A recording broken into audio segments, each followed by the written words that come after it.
प्रियजनों, यीशु मसीह के नाम में आपको प्रेमपूर्ण अभिवादन। आप कैसे हैं? ये सुबह आपके लिए कैसी है? क्या जैसे ही आप जागे संघर्ष शुरू हो गया? हमारे जीवन में हर दिन संघर्ष होंगे, क्योंकि परमेश्वर का वचन यही कहता है। यीशु ने कहा, इस संसार में तुम्हें क्लेश होगा, इसलिए हमें अपने जीवन में हर दिन कुछ न कुछ दुख और क्लेश का सामना करना पड़ेगा। क्या आप सोच रहे हैं कि ऐसा क्यों है? इसका कारण है इस संसार का शासक शैतान। स्वयं प्रभु यही कहते हैं, शैतान कभी चुप नहीं बैठेगा, क्योंकि वह हमारा शत्रु है। वह हमें परेशान करने के लिए कुछ न कुछ करता ही रहेगा। वह किसी न किसी तरीके से हमें डराने, उदास करने या रोकने का काम करता रहेगा। क्या आप सोच रहे हैं कि ऐसी स्थिति में कैसे टिके रहें? इसका हल है उसे पराजित करना। हमें उसे पराजित करने के लिए क्या करना चाहिए? याकूब अध्याय 4 वचन 7 में लिखा है, शैतान का सामना करो तो वह तुम्हारे पास से भाग निकलेगा। आपको उसका सामना करना चाहिए। हर दिन आपको यीशु के नाम में शैतान का विरोध करना चाहिए। जैसे ही मैं सुबह उठता हूँ, मैं परमेश्वर की स्तुति करता हूँ और प्रार्थना करता हूँ। इफिसियों 6:12 में लिखा है, हमारा यह मल्ल युद्ध लोहू और मांस से नहीं, परंतु प्रधानों से और अधिकारियों से और इस संसार के अंधकार के हाकिमों से और उस दुष्टता की आत्मिक सेनाओं से है जो आकाश में है। यीशु के नाम में इन आत्माओं का विरोध करते हुए प्रार्थना करता हूँ। मैं अपने आप को यीशु के लहू के अधीन कर देता हूँ। मैं उसी का हूँ। शैतान, तू मुझे परेशान या पराजित नहीं कर सकता। मैं तुझे यीशु मसीह के नाम से विरोध करता हूँ। मैं यीशु के लहू का छिड़काव करके तुझे भगाता हूँ।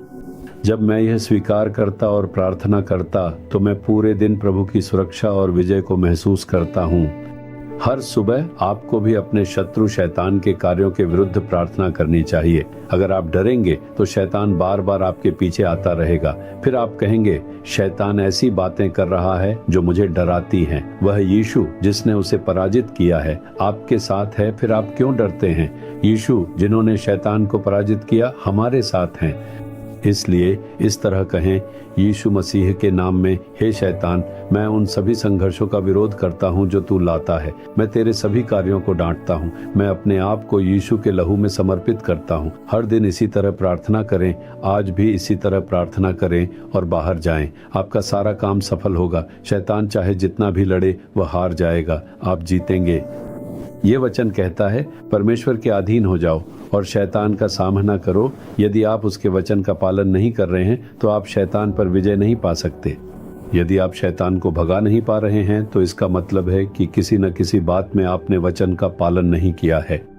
इसीलिए आपको प्रतिदिन परमेश्वर के वचन पर मनन करना चाहिए और उसे मानने के लिए समर्पित होना चाहिए। यदि आप परमेश्वर के अधीन रहते हैं और शैतान का विरोध करते हैं तो आप विजय प्राप्त कर सकते हैं। आज अपने हृदय की जांच करें। क्या आपने हर बात में परमेश्वर के वचन का पालन किया है? अगर हाँ, तो शैतान का साहस पूर्वक विरोध करें। आप आज और हर दिन विजय पाएंगे। शैतान आप पर कभी भी विजय नहीं पा सकता। ठीक है पिता, धन्यवाद कि आपने मुझे शैतान पर विजय दिलाने के लिए क्रूस पर अपने आप को समर्पित किया। मेरा शत्रु शैतान मुझ पर विजय नहीं पा सकता। मैं यीशु के नाम में उसका विरोध करता हूँ। मैं आज शैतान द्वारा लाई गई हर संघर्ष को डांटता हूँ। मैं यीशु के लहू का छिड़काव करता हूँ। धन्यवाद यीशु को जो मुझे विजय देते हैं। यीशु के नाम में आमीन आमीन। Jesus redeem Hindi YouTube channel को सब्सक्राइब करें। सब्सक्राइब बटन पर क्लिक करें और बेल आइकन को भी क्लिक करके हर दिन की नई कार्यक्रमों की जानकारी प्राप्त करें।